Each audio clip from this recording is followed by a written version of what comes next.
So we have Katie from Group. So Katie, how did you find Food Freedom and what made you say, I want to reach out and learn more?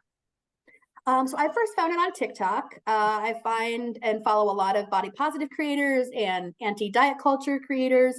And so that was where I first saw it. And I followed for a lot of months before kind of going online and kind of looking into it further.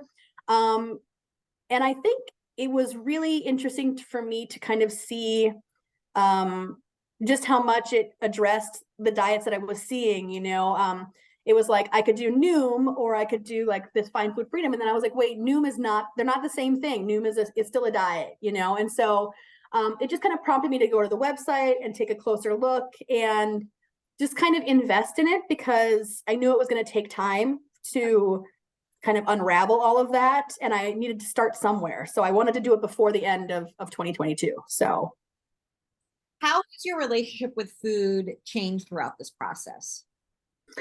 I think it's gotten a lot better. I no longer spend a lot of time kind of like beating myself up over the decisions that I make. Like if I want to eat an apple and maybe have some like caramel dip with it, I will do that. And that's okay because I'm it's with the choice that I made and it's not a bad choice.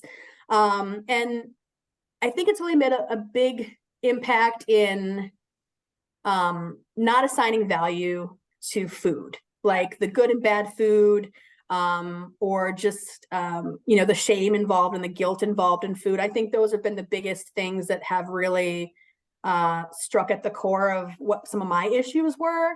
And that change of mindset has just been a huge impact in just how I approach food and how I feel after and before and after like eating. So Great. So tell me, what was your biggest takeaway or aha moment from our time in group together? I think one of the biggest moments for me was just hearing how similar my experiences were to so many other people.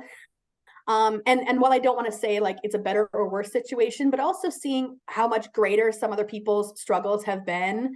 I grew up around disordered eating, but hearing that people had been, put in weight loss camps before they were 10 years old, or, you know, someone's baby was supposed to be put on a diet, and just hearing how these sorts of triggers kind of come up at so many different stages in our lives and it can kind of pop up in so many different ways. And it's like, it's something you can't really take your eye off of. You always have to kind of be mindful of, well, is this actually doing me a benefit or is this some sort of message that someone's trying to tell me that I need to change for someone else or for some sort of standard that I didn't believe in or subscribe to in the first place. So I think one of the biggest aha moments was just hearing other people's experiences, and just relating to them in having very similar backstories, but also hearing about their challenges, which are things that I've never encountered, and kind of how they have battled through that. And a lot of people that have struggled with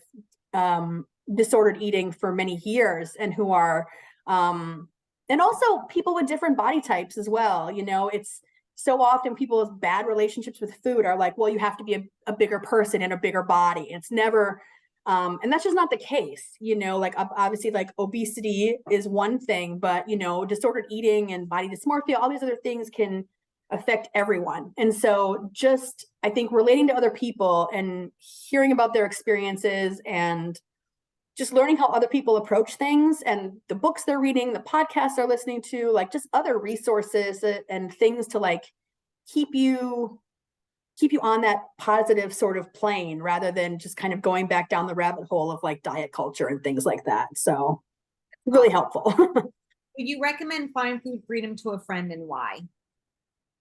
Absolutely. I think I definitely would. I think it's really interesting kind of you have the group therapy, then you have the independent reading, you have the video modules, you have the supplemental resources. So there's things, if you want to invest and do a lot of digging on your own, there's resources that are provided for you. If you just want to talk to other people, you can do that. And if you want to kind of go through the sort of work modules and then also collaborate with people, there's that as well. So there's a lot of different ways to kind of customize it based upon how invested you are or how embedded you want to be in the process. But I think, you know, regardless of how invested you are, even if you're just in group, I think you get a lot out of that.